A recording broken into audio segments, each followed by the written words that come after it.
Now at 5 is Marion County ready to fully reopen. What the county's top health officials shared today about moving forward. What a difference from a year ago. County fairs making a comeback. What vendors are saying about the return to a more normal summer. It feels very exciting, but I'm pretty nervous because I'm not sure if I'll make it to the finals or not. The number of students is down to just 30, and one Hoosier is among those left in the Scripps National Spelling Bee. How he's preparing to make it all the way to the finals in Orlando. From the station working for you, this is WRTV News at 5, streaming now.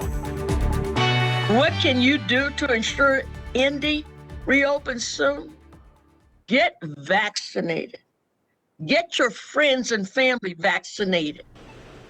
And now at 5, not ready to fully reopen yet. Marion County leaders say we have shown great improvement, but there is still a great amount of work to do. And for now, the restrictions remain in place. Thank you for joining us. I'm Amanda STARRANTINO. And I'm Nicole Griffin in for Mark Mullins. Today, Indianapolis Mayor Joe Hogsett and County Public Health Director Dr. Virginia Kane acknowledged improvement, but no changes in county restrictions. Dr. Kane said the county would not reach her goal of 50% full vaccination by the 4th of July. Right now, about 39% of all Marion County residents are vaccinated. However, she did highlight drops in the positivity rate, average number of new cases, hospitalizations, and deaths. But despite the progress, she says we are not ready to fully reopen at this time. I will argue it's less about the goalposts and it's more about determining our level of protection that will keep our community safe and prevent outbreaks. And as it has been throughout the pandemic, when new science and more data becomes available, and as we analyze it as it relates to our community, that's going to help do our decision making. And we're not quite there yet in terms of making that decision today. So if pressed, I can set a physical goal for our community because we've seen a lot of our neighbors rise to the challenge when given the opportunity. But ultimately, making this decision to lift restrictions, it's more complicated than looking at one metric in a vacuum. So just not comfortable right today making that decision. A couple of the specific stats she shared: 43% of the COVID cases in Marion County are in the 20 to 39 age group. In May, 125,000 people were vaccinated in Marion County, 75,000 of them residents. She says they still hope to be able to announce a reduction in restrictions by the 4th of July. Here's a reminder of the current restrictions in Marion County. Again, there is no mask requirement if you are fully vaccinated. Bars and restaurants with indoor service are limited to 75% capacity, as are gyms and museums. Religious services are fully open now. Public swimming pools are as well. However, indoor and outdoor sporting events are still limited to a capacity of 50%. And one of those outdoor events, the Indy 500, was held at 40% capacity with 135,000 fans. Dr. Kane shared today that 19 people who attended the race tested positive for COVID-19. They are all Indiana residents, but none of them are from Marion County. She also noted that there was no surge in cases following the race.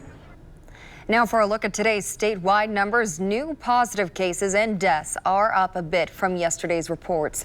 New cases are at 198, and 8 more Hoosiers died with COVID-19. But the 7-day positivity rate remains at 2.4%. The White House announced today that the country will not meet President Biden's July 4th target of giving 70% of adults at least one shot of the vaccine. New CDC data shows 80% of those over 65 have received at least one dose, but only 38% of people ages 18 to 29 have done the same. Experts say fewer vaccinations among the young puts them at greater risk for the more contagious Delta variant, now reported in 47 states, including Indiana. After being canceled last year due to the pandemic, many county fairs are back this summer. The Hancock County Fair is underway right now. It kicked off last Friday and runs through the end of the week. Those there today say they are excited for the rides, the animals, and the food. Vendors tell us 2020 was a rough year and they survived the pandemic thanks to loan programs. They say having the opportunity to be back at the fairgrounds now, serving hundreds, if not thousands of people, is huge for their business. We were so excited. Like when we started getting the information from different fairs and festivals that they were on this year and they're wanting contracts signed, we were like, not only relieved because it was a sense of normalcy, but then we knew that ourselves and our people were going to be taken care of. Love riding the rides and eating. We came to get food as well, but we also came to go see all the animals. Well, the Hancock County Fair did cancel their parade for this year, citing the pandemic and road construction in the area. Some of the other fairs to mark on your calendar. The Marion County Fair starts Friday and runs through the 4th of July. The Johnson and Hendricks County Fairs will be held July 18th through the 24th. And the State Fair is back this year, kicking off July 30th through August 22nd and closed on Mondays and Tuesdays. And Kroger Symphony on the Prairie announced today it will operate at full capacity this season, starting with the first scheduled concert on Friday. The Symphony in Conner Prairie will issue a maximum of 8,000 date-specific tickets for each performance this summer. You must purchase your tickets at the ISO website or at Kroger. Reserved tables have been configured to increase capacity and additional tables are available for purchase. The season kicks off Friday with the Symphony performing of the music of the Beatles. This is sure great fair weather too, Kevin, or really to do anything outdoors. It's so beautiful out. It is awesome. And I was just thinking, you know, it's perfect timing because I think the cicadas are quieting down and now the symphony comes to life. You don't want those competing there at Conner Prairie. Okay, my favorite clouds. They're about 7,000 feet above your head, just floating around. They'll thin out a little bit this evening, not leading to any rain showers. As Amanda said, it is beautiful. Clear sky, light wind, low humidity, and today is National Onion Ring Day. You guys probably didn't know that, did you? 9:17 is when the sun sets this evening. The wind still out of the north-northwest. That will swing around and come out of the south during the day tomorrow. That will start the warmer temperatures arriving. Lower 70s in most locations. You realize that's our high temperature for today. Our current temperature at 71 misses the 84-degree average high. All temperatures in the metro area within a degree or two of 70. 55 overnight tonight, another comfortable night. Temperatures during the day tomorrow respond to sunshine once again and a south wind. Warmer will be on the upper 80s or upper 70s for highs, almost 80. Amanda? Tonight, a keeper at the Indianapolis Zoo is recovering from injuries while working with the warthogs. The zoo tells us the incident happened this morning in an off-exhibit holding area and not seen by visitors. The keeper was alert and awake when taken to the hospital with non-life-threatening injuries. The warthog involved is okay, according to the zoo. The incident is under investigation. A federal judge says he will soon decide whether to block a new Indiana law that would require doctors to tell women undergoing drug-induced abortions about a disputed treatment for potentially stopping the abortion process. U.S. District Judge James Patrick Hanlon heard arguments into the evening last night. The lawsuit was filed by abortion rights groups seeking to stop the so-called abortion reversal law from taking effect as scheduled July 1st. On Capitol Hill, the Senate is set to hold a vote this evening on a sweeping voting rights bill. Republicans are prepared to block the measure from advancing, but Democrats are trying to put up a united front on what they say is a fundamental issue for democracy. ABC's Elizabeth Schulze has the latest now from Washington. The Senate is in session ahead of a key vote to advance an expansive voting rights and election reform bill. This issue is about the preservation and the protection of the democracy itself. The bill is a top priority for Democrats' legislative agenda, as Republican-led legislatures in more than a dozen states passed laws along party lines, putting new restrictions on voting. The state laws take steps like limiting mail-in voting and ballot drop boxes and tightening ID requirements, making it harder for Americans across the country to vote. This state has perfected the means of suppressing the vote, of keeping some down to the benefit of others. Most Democrats say the voting rights bill in the Senate seeks to counter these state measures with steps like making voter registration automatic, expanding absentee and early voting, limiting partisan gerrymandering, and reforming campaign finance laws. But Republicans appear united in their opposition to the legislation, calling it a federal takeover of election law. Historically, running elections has largely been a matter for states who tailor election laws to the particular needs of their cities and communities. With Republicans set to sink the effort, Democrats are now trying to send a message of unity on voting rights, even if the bill fails to advance as expected. All 50 Democrats will vote yes. Every one of us wants to start debate. A new Monmouth University poll found more than 2/3 of Americans say they support national guidelines to allow vote by mail or early in-person voting in every state. A majority of Republicans say they support the idea. Elizabeth Schulze, ABC News, Washington. Still ahead on WRTV, and then there was one. I will introduce you to the Indiana student who still has a shot at winning the Scripps National Spelling Bee and hear how he's preparing for the next pressure-filled round of competition. Sunglasses are more than a fashion statement. They are protection for your eyes from the harsh summer sun. The key things to look for before buying a pair.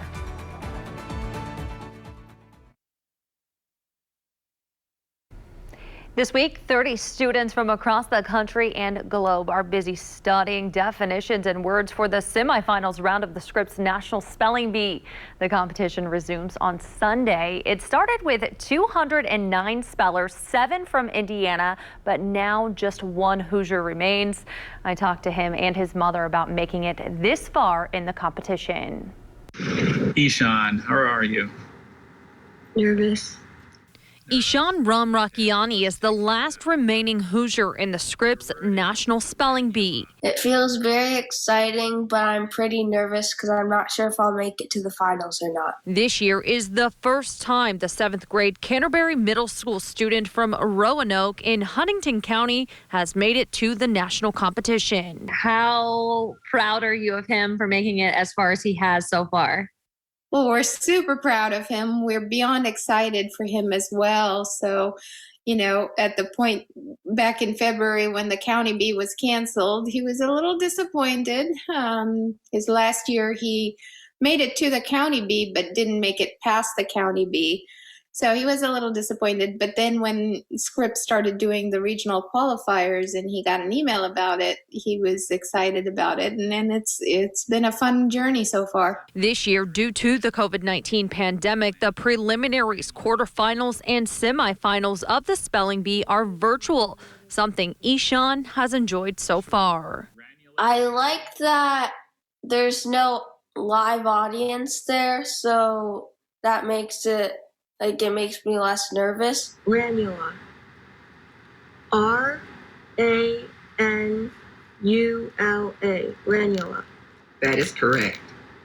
Since he is competing from home, Scripps has rules where there is supposed to be 1 parent and 1 proctor in the room with the speller, to ensure that there are no technical glitches, to make sure there's not any access to contraband items, and, that they're following the integrity pledge. Leading up to the semifinals on Sunday, Ishan is spending each day learning new words and definitions. He's putting in almost a whole school day's worth of time ever since school let out. This year, there is a new element to the competition, a word meaning round. Aside from spelling 2 words correctly, students must also answer a multiple choice vocabulary question. I'm just nervous for the vocabulary rounds. I haven't practiced vocabulary as much as spelling. Ishan is hoping to represent the Hoosier State well and make it past the semifinal round. My goal is to hopefully make it to the finals, and then however far I make it, hopefully I improve upon that next year. If he advances, he will travel to Orlando, where 10 to 12 spellers will compete for the Scripps Cup at the ESPN Wide World of Sports Complex at Walt Disney World Resort. And we were talking the other day, well, if you make it to finals, what do you want to do at Disney? Aww. But if not, it's okay as well. He's made it very far, and we're thrilled. Well, good luck to Ishan. We are rooting for you. You can watch the semifinals of the Scripps National Spelling Bee live this Sunday, June 27th on ESPN2 or ESPNU. The competition starts at 7 p.m. That is some tough competition. Good luck to them. Well, the sun is out and the shades are out. Now summer is officially here, and that means more time under the sun than any other time of the year and plenty of opportunity for sunlight and ultraviolet rays to get into your eyes. That makes your choice of sunglasses and eye protection critically important. One optometrist said sunglasses should be considered sunscreen for the eyes. Sun-related damage can range from a painful sunburn right on the eye to vision-blurring cataracts that need to be surgically removed. Sunglasses are the best protection as long as you're wearing the right kind. What people really need to be looking for is a lens that actually states that it blocks 100% of UVA and UVB rays. Those are the rays that are most damaging to the eyes. Just because a lens is dark doesn't mean it has those UV blocking capabilities. She also says don't just focus on the right eye protection for yourself, but also for your kids. Getting them in the habit of wearing sunglasses early in life protects them down the road. She also points out that right now eye UV exposure is more from 8 to 10 in the morning and 2 to 4 in the afternoon, the times of the day when the sun is more at an angle and in your eyes. And we definitely have been getting our fair share of sunshine lately, Kevin. And we've got more sunshine on the way tomorrow. Nice. I could stare at this Weather Now camera for quite a while. I love these clouds. We could do this until sunset, but that's almost 4 hours from now. Let me just say this. Here's the interesting thing. The most difficult thing to do on TV is to say nothing. So watch this. I'm gonna say nothing for 3 seconds, and it'll feel like eternity. That is uncomfortable. You're not supposed to do that. I know, but I mean, I always feel like, and then I'll get the weather here in a second. If I want to get your attention, I'll just be quiet because we expect noise coming out of the TV. It's like the radio. Do you not have a forecast to do? Nah, I do. Well, not really. You're stalling. Look at that. We've got plenty of sunshine now, just some fair weather clouds around. It's all business from here on out for the next 2 minutes. Still dry next 2 days. Our chance for thunderstorms, that will increase as we get to the end of the week. And that looks like a very wet stretch. Friday through Monday, some spots could have 3-4 inches of rain by the time we get through that. Of course, hopefully not in areas that were hit the hardest last weekend, Friday night to Saturday. Temperatures around the region all well short of the 84-degree average high. Meet Emmy and Jade. They're both in the shade of the car. Look at that. They're ready to go for a ride. I love their blanket, Are those too. little like Chihuahua mixes? I think they might be. Oh, I am a fan. Yeah.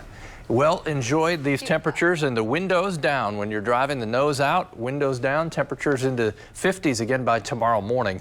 The wind will be light overnight, but during the day tomorrow, the wind will increase out of the south, and that'll start to boost temperatures back in the upper 70s to around 80 degrees. Winds out of the south gusting late in the afternoon into the evening hours, and we're trading in that north-northwest wind. Temperatures still close to 80, but a little below our average of 84. What happens Thursday? Temperatures start warmer, they end warmer. We make a nice jump up to 86 degrees, touch more humidity in the air as we get to Thursday. Temperatures will cool off from there. Why will they cool off? More cloud cover and that rain arrives on Friday. Rain is most likely by Friday night. Then periods of thunderstorms Saturday, Sunday, even Monday. A very wet 3-day stretch, and the humidity is way up as well. Temperatures staying in the lower 80s. I'll be quiet for the last 3 seconds of weather, okay? Here I go. 3, okay. All right, Kevin, thank you. Well, the country is opening up, but pandemic shortages persist. Still ahead, the latest products getting hard to find could make for a long, hot summer. We'll get some insight as to what's behind it all.